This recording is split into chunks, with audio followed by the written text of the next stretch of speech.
Pennsylvania, Adams, Franklin, Fulton, and York. Winter storm warning in effect from 10 a.m. Wednesday to 7 a.m. Thursday. Heavy snow expected. Total snow accumulations of 12 to 18 inches with locally higher amounts possible. The areas affected include south central Pennsylvania. The hazardous weather conditions are expected from 10 a.m. Wednesday to 7 a.m. Thursday.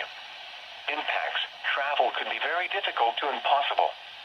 The hazardous conditions could impact the morning or evening commute. Additional details: bands of heavy snow with accumulation rates of 2 to 3 inches per hour are likely Wednesday evening and Wednesday night.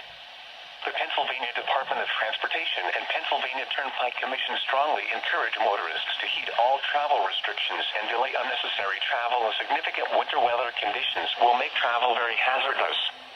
Call 511 or visit www.511pa.com for the latest travel, roadway, and traffic conditions.